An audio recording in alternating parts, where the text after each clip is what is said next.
listening to the Motherhood Experience, a podcast where you are part of the conversation with moms, for moms, and by moms. Let's jump into this episode with me, your host, Val Kleppen. Hello and welcome back to another episode of the Motherhood Experience podcast. So glad to have you joining me today. I am your host, Val, and joining me is my friend, Jessica McKinley. She is so bubbly and outgoing and friendly, and I know that you will appreciate this episode as much as I did recording it. Before we get into the episode, I just would like to remind you to leave us a review and a rating on iTunes, Spotify, wherever you happen to listen to the podcast. Like us and follow us on Facebook and Instagram. And if you're watching the video version on YouTube, go ahead and leave a comment, tell us hello. And now, without further ado, here is my conversation with Jessica McKinley. It is another week, and I am so thrilled to have my friend and yet another Jessica here with me on the podcast. Jessica, how are you? I'm so well. I'm so excited and honored to be here. Yay! All right. So you know then from listening to the podcast that I like to start with ages and stages of kids and parenting. So why don't you let us know about your household? Sure. Okay. So my husband and I have 4 children. Our oldest, we have 2 boys and 2 girls. So it goes David, who's 16, not 4. Anna, who's 14. Grace, who is 11, and Clarence, who is 7. And we have birthdays all coming up in the next few months, so I have to pause and just remember this is all going to be different, probably, just in a few months. So I don't even remember how old I am half the time. So and it's a very common thing when I'm like, tell me the ages of your kids. Everyone's like, sure, and then you can see wait. Absolutely. Oh man. So Jessica, I know that you were married scandalously young. I was, yes. My husband and I got married when I was 18. I was just, a couple months shy of 19. But yes, I was very young. And is that something that your family was okay with? Was that a surprise? Was that out of the norm? Well, it was definitely not the norm. Most definitely not. Yeah, so I was in high school. After I graduated high school, we had this whole thing in our, Zach and I had made this agreement that I wasn't going to date until after high school, just because he was a little older than me, and we just didn't think it would be appropriate with our youth group setting and such. So the day after I graduated high school, he asked me to be his girlfriend. It was so sweet. And then we got engaged that October, and then April of the next year we got married. And I remember when he asked my mom and my dad for my hand in marriage, my mom said no. She said no. And then my dad's like, Skyla, my mom. And he helped her warm up to the idea. She's just like, I just want her to get her education and every opportunity as every 18-year-old, or mother of an 18-year-old, would want. So she's so sweet. And in the end, we always joke, the reason why she said yes is because Zach looks like Donny Osmond, supposedly. So if you know who Donny Osmond was, kind of a big deal in the 70s. So it wasn't that she said no because of him at all. It was just she thought you had some other things to do first. Absolutely. That's a lot. I have a 16-year-old, so I think about these things. But I don't know how I would feel about such things now, as on the shoes on the other foot. But right. It all worked out. We're coming up on 19 years of marriage, so thankfully. Yes. So did you know then, as a young wife, that motherhood was it was the next thing for you? It wasn't necessarily on my immediate radar. We had lots of conversations about having lots of kids. We always said we'd have 3 to 5. I always wanted to be a mother, but it wasn't like this is going to happen immediately. I didn't necessarily think I'd have a honeymoon baby or anything like that. But our first was, I was 20 when I had our first one, almost 21. It was a few weeks shy, but yes. And I was a young mom, but I loved it from day one. I was so excited, and it's been a wild ride. And were your pregnancies pretty easygoing too? The first trimester of all 4 of them, I was sicker than a dog. So, really? Just threw up every day, just nauseous, but healthy. I had nothing to complain about. I had healthy pregnancies with all of them, but just lots of nausea. And even the last 2, it would probably be even into the mid of the second try, I would say I was still pretty sick. But Thankfully, eventually I came out of it. Some of those women who are sick their whole pregnancy, I salute you.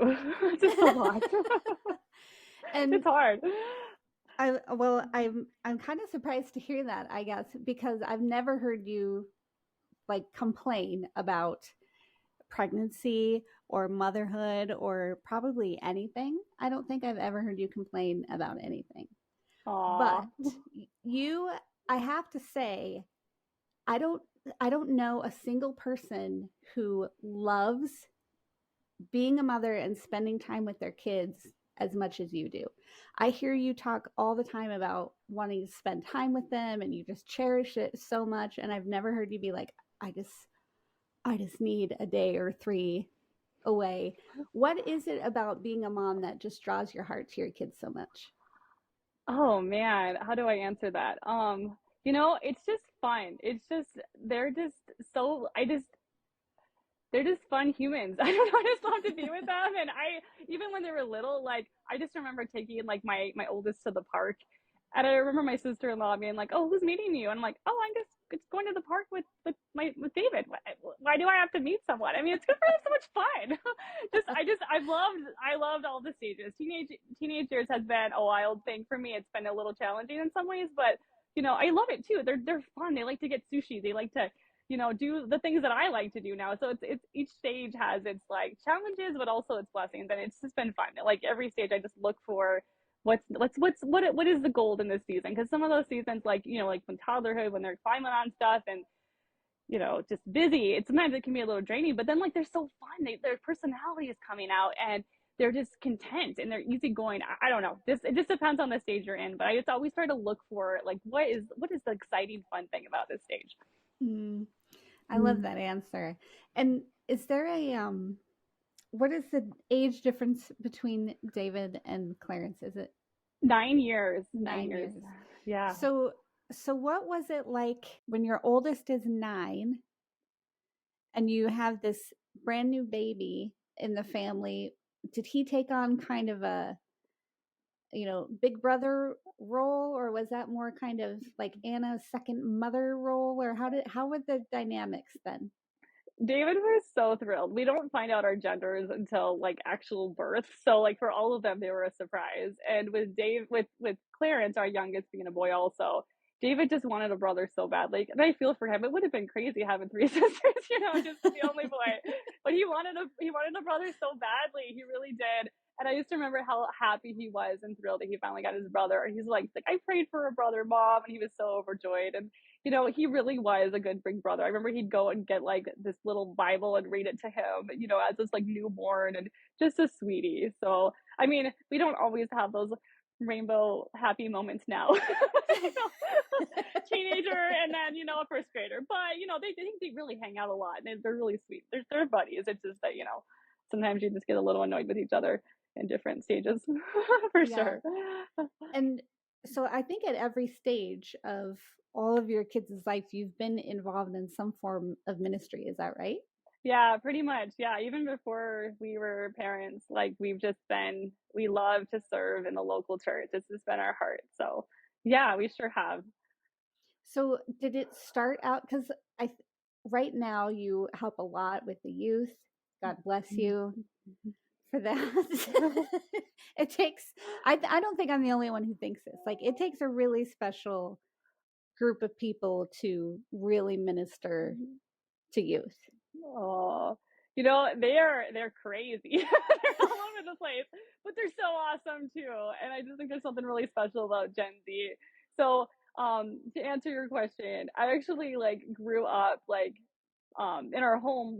My actually grew up in a in-home daycare. My mom still does daycare to this day. And when I was in kindergarten, she started a daycare in the home. So we always had extra kids around, like growing up, like my whole life. It was like seven extra little brothers and sisters, like toddlers and things. And I always helped with that. And then when I was 12, I started doing Sunday school at our church. And we had this huge, giant church, but they were just desperate for Sunday school teachers. So they're like, "Do you want to teach?" And I'm like, "Yeah, let's do this." So I started at So 12. wait. You don't mean like you helped out in a I taught, classroom. You well, were like, teaching? oh, well, yeah, but like a large church, you do like the first graders. It was like the first graders or like the kindergartners. I can't remember exactly, but just like a small group, but it was just so normalized, just like having 7 small children around. So I don't know Yeah. why not. So that's where I would say like I started discipling kids really at age 12. I wouldn't even say that I was necessarily a born again Christian yet. I just went to church, but in time, God really grew like me to have a relationship with Him over time. But I would say like even after we got married, when David was a little baby, my husband and I actually helped start a church. My sister-in-law and brother-in-law were the pastors of a church in a community in South Dakota, and we actually were a part of that church planting team. So we were one of 3 couples. And I remember after David was born, I was just on a walk with him, pushing the stroller, and it had been a season of intensity where we were like I was working full time before I had him, and I was doing ministry. I was on like the worship team and cleaning the church and helping with the kids, just doing everything. Because with a small church, like a church plant, everybody just does something to fill in the gaps. But I just felt like I almost had like this identity crisis. Like, what am I supposed to be doing, Lord? Now that I have this newborn, like, where is my place here? Where's my ministry? And I just felt like as I was pushing my little newborn, I just felt like the Lord whispered into my heart, like, I just want you to raise a generation who love me. And it was that simple. It was that simple. Just raise a Mm. generation who love me. And I was like, wow.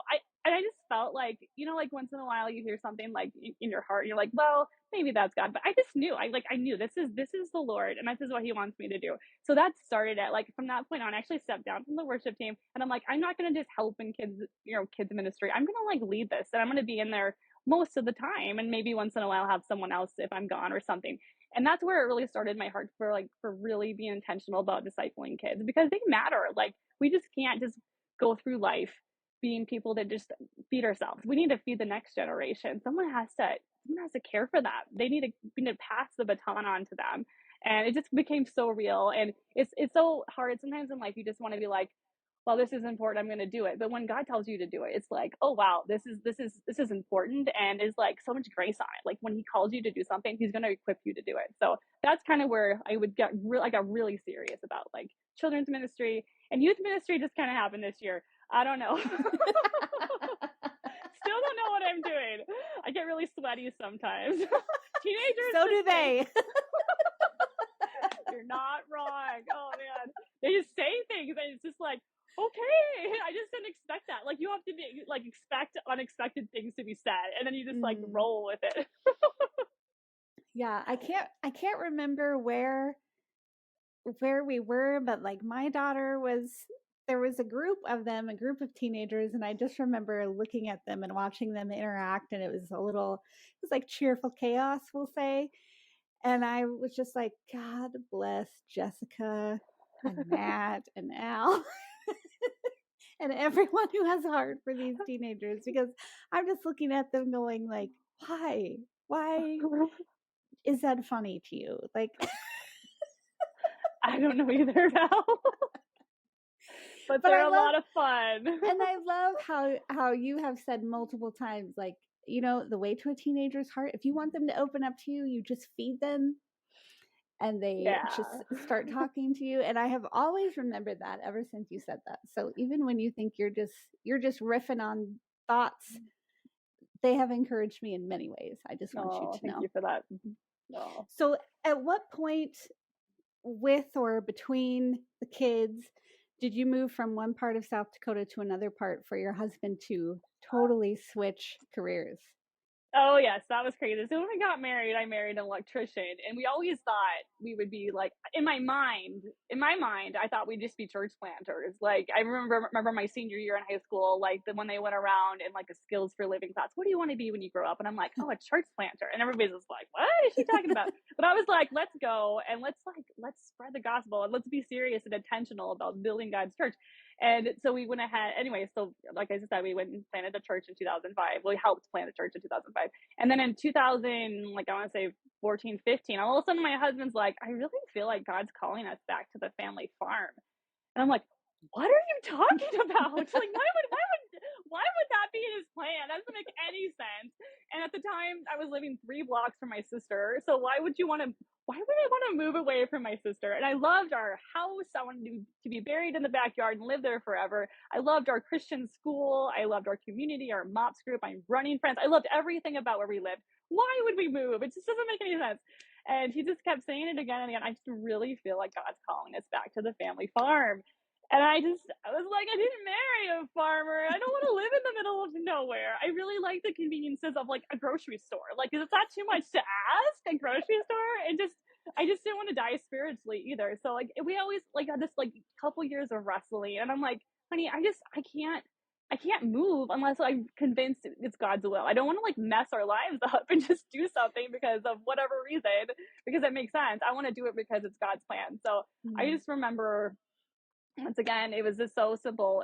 I was mopping the kitchen floor, and I just remember talking to the Lord, and this worship song was on, and the lyrics went, "Take me anywhere, I'll go," or "Lead me anywhere, I'll go anywhere," something like that. And it was just like this like whole song about how as long as God's with you, you can go. And I was like, okay. And I just remember crying out to him. I'm like, Lord, this is the thing. If you call us to move to Africa, I would move to Africa. Like, how is West River, South Dakota any different? And I just felt like at this moment, like I literally like, and this sounds so like basic Christian, but like I just was like, okay, God, I just submit to my husband in my heart. And I just felt like this shift happened. And I really do believe like the man is the leader of the home. And I know it's hard to say out loud in our society of political correctness, but it really, really is. And I just felt like, God, I submit to my husband. If we're supposed to move, like I'll move, like I really will. And when that happened, when I like submitted and like literally gave that up to God, I just felt like this peace came, this like flooding of like confirmation, like, yes, this is me and I'm in it. So from there on, I just felt like multiple times God confirmed it through leaders and other people in our church. And I'm like, well, I never thought it, but I guess I'm going to be a farmer. So here we go. Let's move back to the family farm. So 2016, we moved to this small, very rural community that we live in now. And did you have just 3 of your kids by that point? Well, I was pregnant with our youngest, Clarence, when we like announced that we were moving. And at that time, we were like, when the house sells, we'll move. And we had so many offers, so many situations, and the house just didn't sell in the end. And then finally, we were like, okay, well, school year is starting. Baby was born, Clarence was born, and we're like, well, let's go ahead and move. And within 6 weeks of us moving, God sold the house. It was all his timing, and I'm so thankful. But yeah, so I literally moved everything with a newborn. It was crazy. And because Zach was back here at our house, our farmhouse, fixing it up, remodeling it. He would go back every week, and then he'd come home on the weekends, and he would be home for the weekend and help with church stuff and with the family, and then he would go again. But here I am with this newborn, and it was just a crazy season, but there was so much grace for it. So much grace. Oh, wow. So what is it? You went from marrying an electrician, being a young wife, starting this young family. Now you're a farmer's wife with Yep. a baby and 3 other kids thrust into like, what was your experience with farming prior to this? Nothing. Well, truth be known. Okay, so when every year my father-in-law would invite all his kids to come back to the farm to help farm. So there was some times where we would come back for a week. Zach would work up his PTO. We'd move back, or we're not move back, come back for the week, and we'd stay at my in-laws. And I drove combine a few times, or I moved the tractor. I mean, we just did it, you know. I mean, Zach knew, he grew up on it, so he knows all the things. But for me, no, not so much. So it was crazy. It was very different. But now you're this farm wife. You go help, move equipment or give people rides or take food or haul seed or whatever it is that you need to do. And it's just like, I never would have guessed that farming was never in the cards for you prior to this. Oh, thank you for that. I really do love it now. I'm not gonna lie, it was a lot of change effort. But you just learn as you go, and experience is the best teacher. That's like the thing I hear all the time in like the ranching farming world. So if you mess up, you'll learn, and you'll do it better next time. So I've had those moments, trust me. but also you moved out super rural. There's no grocery store in town where you are, but I mean, you're still so very involved in so many things locally. How do you find these things to be involved in out there, first of all, and how do you make it all work with your different family schedules? Well, it's crazy. Like, honestly, it just depends on the season we're in. Like right now, we just started fertilizing and getting ready for planting season. So things have really picked up around here, and then we're in track season. So it's been really busy. I think I calculated like 14 hours in the car I spent driving this week just with events. And I'm like, that's insane. That's a part-time job. But that's just, how it is in some seasons. But there's seasons like in the wintertime where it's glorious and we don't have anything going on. So in those seasons, it's easier to help with different things.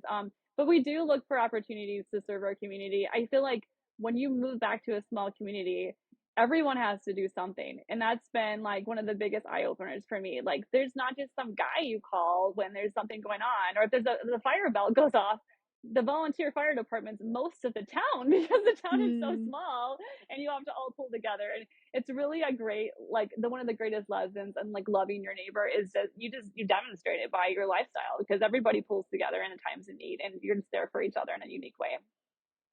And you also have a unique situation with your kids at school because they go to school in a neighboring town and you're homeschooling one of your kids too. So how does that dynamic work?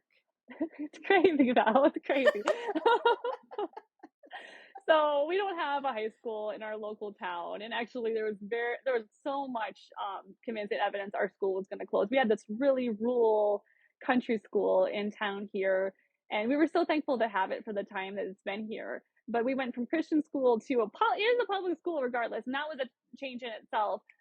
But country school, and then now that our oldest is in high school, we really had to make that switch because there's no high school here. So we went ahead and sent them all to this other community that's closer than where our church is. That's confusing, but very close, 30 miles away still, regardless. But after a year of, I was like, let's just send all the kids and not keep any of them in the country school any longer because it doesn't make any sense to have two districts. We sent them all last year. And our youngest was only in kindergarten, and it was so heartbreaking. I probably cried every day for 6 weeks. It was just too much for me, and honestly, it was a lot on his little body, like the bus leaving at 7 and not being home till 4:30. So we found ourselves in a situation where I just thought, why not homeschool him, especially when the local school was going to be closing anyways. And I thought, this is time I want with him. Why not? So um we dug into curriculum and asked a million of our homeschool friends, including you, little people. You were a huge advocate and a cheerleader for me to be able to do this, and it's been such a rewarding, good thing. And I think that he's just little guys don't need to be in the car as often as some of these older kids are. It's just too much for them. So it's been a really wonderful, beautiful thing. But it's crazy sometimes juggling all like older kids' schedules. But at least the little guy is a lot more rested for sure. Thankful for that. And so I was reminded of this. I never did tell, since we've started recording this episode, about how you and I even know each other, but we go to church together. And when we first moved here, first of all, you were like this ray of sunshine that first Sunday we walked through those doors. You introduced yourselves to us. It felt like, you had known us and you were just waiting for us to show up. Like, you're here now. Okay, welcome. And we did feel very welcome. But then you said that you drove an hour to get to church, and everyone that we met like that first day, they were like, oh yeah, we farm 45 minutes from here, you drove an hour. This other person drove like over an hour to get to church, and I was like, does anybody at this church live here? Because we drove 30 minutes to get to church. It turns out there are people who go to that church who live in town, but that first day I was like, nobody lives here.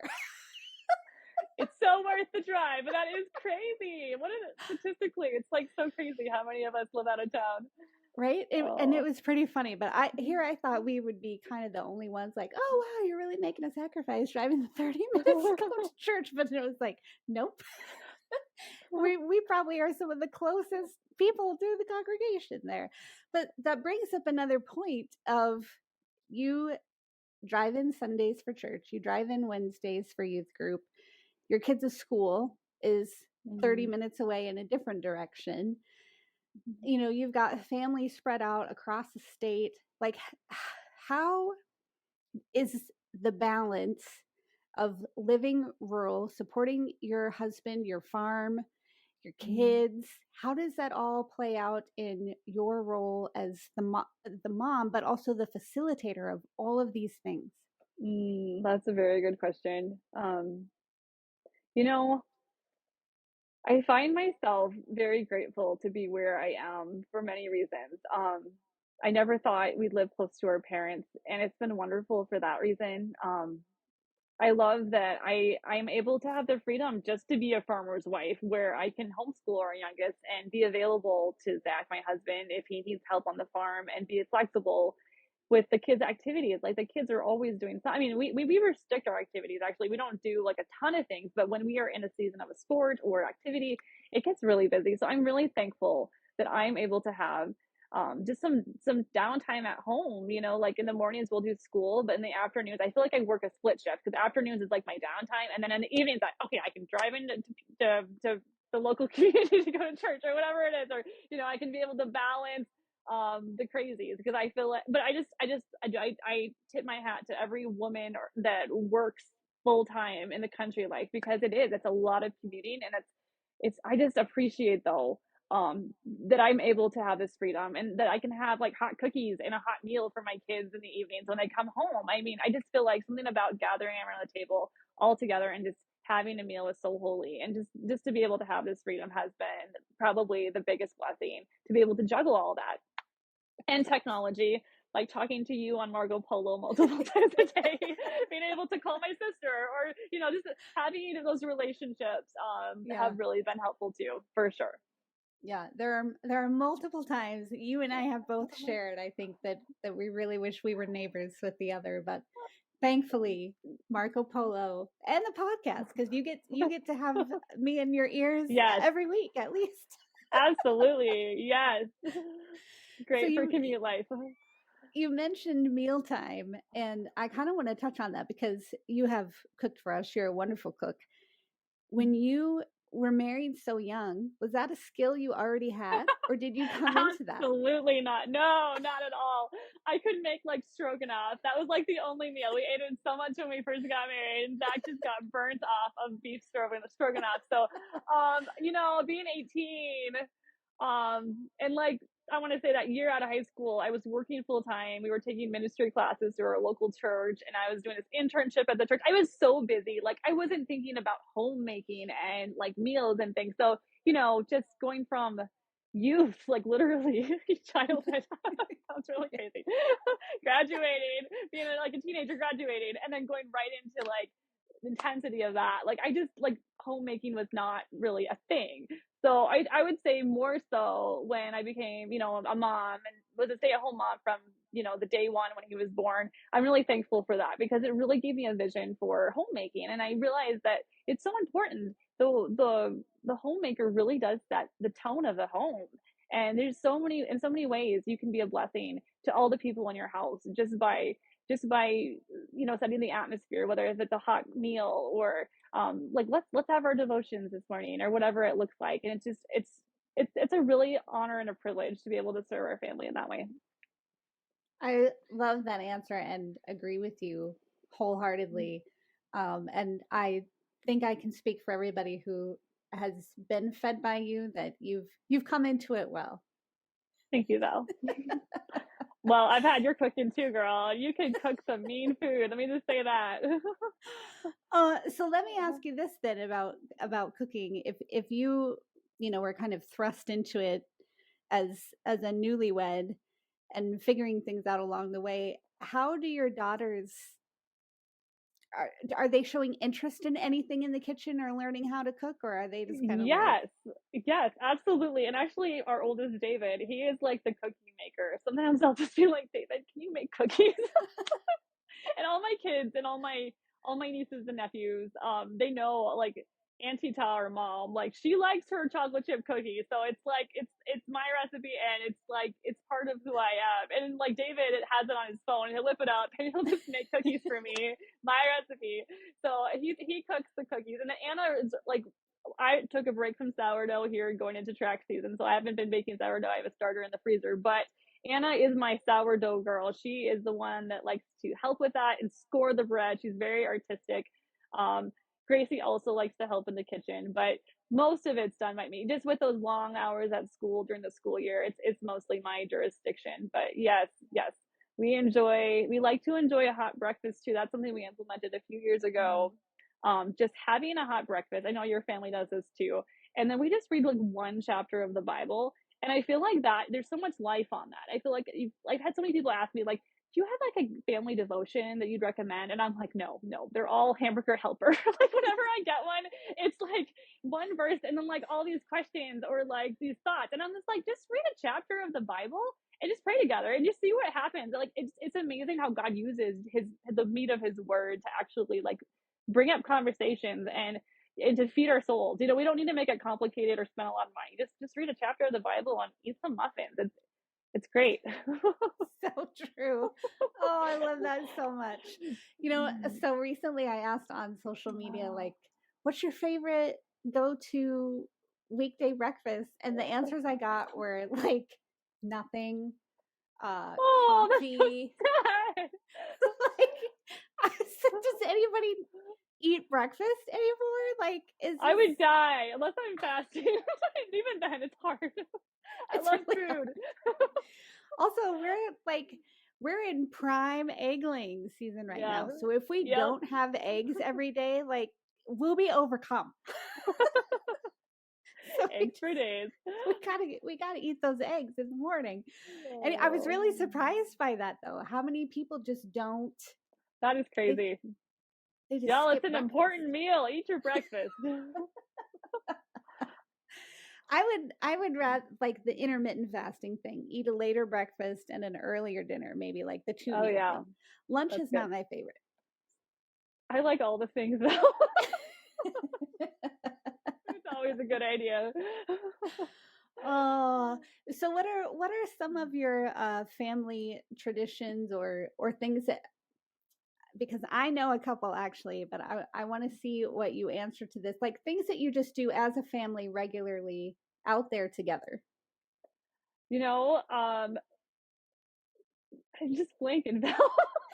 Oh, actually, okay. So our family, right now we are watching an Anna Green Gables series on just like a video series, and now Gracie's into the book series, so that's really fun. But like, we like to find a series like either it's we did this whole thing with musicals for a while, or like right now we're watching the Anna Green Gables trilogy. It's really fun, but we'll just find something that we can all get excited about together. We really love board games. We love Uno and Rook, and like my 7-year-old, he's like, Mom, we should just get all of our friends together, teach them Rook and just play Rook. And I'm like, wow, Clarence, that sounds so riveting if you were like 70, you know, that's what he wants to do. So I mean that chess, I mean, I don't know. You gotta make your own fun when you live in the country, I guess. But you But totally do. And you probably don't this probably didn't even cross your mind because it's just something that you do all the time, but you guys like take four-wheeler rides oh around yeah, yeah, and yeah. you just ride around the property and look for the first time we ever made it out to your house, we went on this little property tour and we were looking for asparagus and I was like, this is the most fun I've probably Oh, had this year. yeah, family four-wheeler rides is where it's at. We're to the point now where it's getting hard to all fit on the four-wheeler. Right. So we'll Right. take a couple now, but it's so fun. Yes, we like to forage for asparagus. We were just, Clarence and I just checked today for asparagus. It's not quite up yet here. But yes, we love just being out on the farm. We have a disc golf course. We love to play disc golf. You know, just doing stuff together. We look for opportunities. So there's something about a family vacation, even if it's just, you know, to a local mountain range nearby. I can say Yes. the Black Hills. The Black Hills. Just to the Black Hills. Sorry, I'm just trying my best to be honoring of all parties. But I yeah, love it. I love it. we love just getting away. It's just something about a family vacation that's so holy, and just one-on-one time with each other where we're not competing with work or our phones and other things. And we really enjoy just traveling. It's fun. So before you moved to the farm, were you like I heard you talk about going to the park, going for walks. Were you guys kind of an outdoor family before because you do a lot of things outdoors? Yeah, I would say so. We always have been. We've always liked just hiking and being outside. Yeah, I would definitely say that's true of us.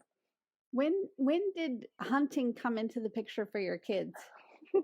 Well, all of our kids before they can hunt, they have to do the gun safety course. So, even though like David would want to go along with Zach for little things here and there, they were not allowed to shoot try to shoot a deer or anything until they actually took the gun safety course. Now, in our area, there's kids as young as 4 that are like mentor shooting with their parents, and we're just not that family. That's okay. I don't know judgment or anything, but yeah. So our third born, Gracie, will be taking the gun safety course this fall. So we're excited about her deer. So that's exciting. So But also, you've got kind of a Katniss Everdeen child of your own. We do, yes. Our oldest daughter, Anna, our second born, she loves to hunt with a bow. So she shot a bunny in the eye once. She shot, I know, gross, right? And she shot a rattlesnake. I mean, what 13-year-old girl likes to shoot things like a rattlesnake? It's incredible. So we just got her compact bow sighted in this weekend. So it's been a fun experience. And it's good to be outside. I just think that we're supposed to be outside. It's good for kids too. So Yeah. Tell me about your dog Buster. What was it, just like farm life where you were like, we should have a dog? How did he come to be for you guys? oh man. Okay, so we've always talked about when we got married, someday we would have a dog, a basset hound. We always thought it'd be so fun to have a basset hound named Abraham because that's like the cutest name ever. And then we thought, well, we got a cat and name her Sarah because Abraham and Sarah. Well, we got a cat, just a farm cat, long story. But anyways, we got a cat named Sarah, but we never got the dog. So our Sarah died, and then we just never got a dog. And then over years, my husband's been wearing me down, like, you need to get a family dog. And it's just wrong the kids don't have one. And I just kept thinking they're a lot of work, and we commute. Why would we do this? And finally, just some friends of ours, their neighbor's house burnt down and their dog alerted them. And I'm like, oh, that's such a nice story. Maybe we really do need a dog after all. So my husband was on it, like, okay, we're getting it. This is the opportunity. So he had been looking at breeds for a long time. I really wanted something hypoallergenic. So I'm like, it has to be a doodle because we have friends come over and I just don't want any allergies to be an issue in the shedding. So he finally found a Bernese Mountain Poodle mix. And I'm like, okay, let's get a Bernie doodle. So we pursued a local farm just a few hours away. And sure enough, when we went to pick him up, he was the biggest puppy you'd ever seen in your life. We had driven a few hours, and I asked the man, the breeder, how big do they get? He said, oh, 70 to 90 pounds. And I'm like, oh, okay, sure. Yeah, that's a big dog. It's not like a really big dog. We can do this. Well, he's like at least 120 pounds now, Val. He's so large. He's like a small cow, and he just follows me around everywhere. You could ride him. He's huge. He's humongous. He's so large. It's funny when he butts up against you to pet. Like, I say butts up against you, but it's like he's tackling you. Yes. Yes, and he's very affectionate and very needy. So yes, it's his personality. Yeah, and I love that you were like, oh, dogs are just a lot of work, but let's get a doodle because doodles have to be groomed all the time. Every 6 weeks. Why didn't someone stop me? No, we love it. I didn't even, a lot of work. Our story is kind of similar where I'm allergic to dogs. And so I'm like, no, we're not getting a dog. And half my family is allergic to cats. And so we're not going to get that either. I was totally fine being pet free. And then I felt like the Lord was prompting me, you need to get a dog. And then we ended up with, it was like as soon as I breathed the words out loud, Brent was like, done, just bought one. Man's best friend in the bag. Got it. But the grooming and the ticks and fleas and your Buster likes to bring you presents into the yard. Yes, he does. Yeah. And everybody else around here has like an Australian Shepherd or Blue Heeler, and here we are, the family with the Bernedoodle. It's nuts. But he's a great size for a farm dog, I think. He's a good baby. We love him. I'm just surprised. Like, he towers over your kids. How does Clarence ride him? Because he seriously could. He does, yeah. He has a great temperament. He's a sweetie. Yeah. So we talked about how you guys do things outdoors, how you handle mealtime and everything. I know that family is a really big deal for you, not just in your household, because you live right next to your in-laws. You got, family spread out over the state, and you make it a priority to spend time with them. Mm-hmm. How are you hoping to sow that seed in your kids as well? Well, I would just love it if they all moved back to the farm and we had this giant family compound. Wouldn't that be glorious? I doubt that's gonna happen, but that would be just wonderful. Clarence has plans about building a house right across the road from us, like across like 50 feet in front of our house. And I'm like, sure, buddy, whatever you want, whatever you and your wife want. But yeah, absolutely. We would just love it if they wanted to, but not everybody's called to farming. And I just see some of my kids, a couple of them, I could just really see a ministry calling on their life. So I just don't know. We'll just see what happens, and we just pray for God's best for them, and that they'll say yes, whatever it looks like. Yeah. It's hard doing What that.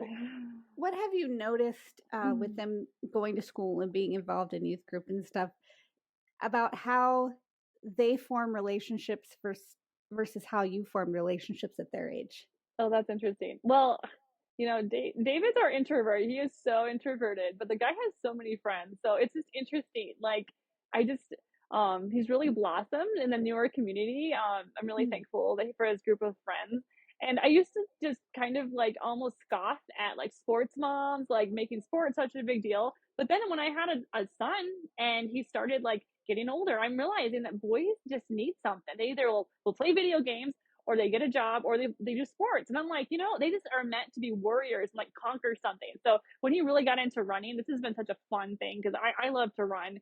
And it's been awesome watching him just blossom in the sport and then also the camaraderie what comes with that community. So that's wonderful. I'm really thankful for that. And then Anna has her group of youth group girls that are just her dear friends, including her daughter. And I have to always say that like I prayed for these girls to come into the youth group Yes. and your family, and you guys just moving when you did to our community or our church area. We live so far apart, but go to church together. But I'm so very thankful. They are just hearts of gold, and this is the sweetest girls. So yeah, it's been Did, interesting. didn't you tell Um, me a story once where Anna told you like with relationship between her and Haley, my daughter, like don't force it, mom, just let it happen. Didn't she tell you that once? yeah, it's because we wanted them to be best friends from day one. Yes. Yes, we did. And I was probably pushing too hard, but I was like, that Haley, she's like the sweetest thing. You need to be her best friend. I would be her best friend if I was you. And you just gotta let it happen on its own. You can't do it. It just cracked me up that she called you out on that. Yeah. Anna They is do. she's one of my favorite people, and I remember I told her so one Sunday after church, and I just kind of caught her a little bit as she was walking by, and I was like, I just want you to know that you're one of my favorite people on the planet. And she just was like, whoa, okay, thank you. Oh, they're so fun. Yes, yes. So you were a very young mom. Do you have any idea or predictions that you'll also be a very young grandmother? I just don't know. That would be so exciting. I know some people don't like look forward to that, but I do. Like, I mean, obviously they're in high school, junior high, so not anytime Right. soon. But when the time Right. is right, that would Not be so that much young. fun. Yeah. Of Yeah. course. But yes, oh, that'll be such a special thing. So Yeah. yeah, I look forward to that. Well, I mean, I talk to you several times a day, so it feels like this was no different from any of our other conversations, really. But as we wrap up here, what would you say to encourage moms who are just kind of in the thick of it across different activities, different age groups, and different stages in their motherhood journey, but keeping God the center of it all? Oh, that's good. Something that came to mind is what you do in the daily habits is the most life giving. So I love going on like a women's retreat or something like that. But what it really gives the most life is just those daily connections with the Lord. And it wasn't until my youngest was like 4 that I could like muster the stamina to get up early and spend time with the Lord. Before that, it was always when the youngest one was napping. And I even put on a video for the other kids when they were really little, just because I was so in dire need of just keeping my heart alive. And I feel like as women, we can just burn out so quickly. We will deplete everything we have easily just because it's in us just to that mama bear in us to give all that we have and keep giving. But I feel like we have to prioritize that connection time with the Lord. And when we do that, like everything just goes way better. Like we're able to just, I mean, life is not going to be perfect. We're going to have challenges, but you are able to give so much more when you are connected to a source that is everlasting. The Lord is everlasting and he doesn't slumber. He doesn't grow weary. So if you're connected to him, you can do anything and not burn out. So that would be my encouragement. Amen. I can't think of a better note to end on. Jessica, thank you so much for being a guest on the Motherhood Experience. Thank you for having me. Thank you so much for joining us on today's episode of the Motherhood Experience podcast. To join our exclusive TME community, head over to themotherhoodexperience.com/learn more. Be sure to follow the Motherhood Experience on Facebook or Instagram, and please leave us a 5-star review wherever you listen to podcasts. If you're watching on YouTube, leave us a comment below, and we'll catch you next time.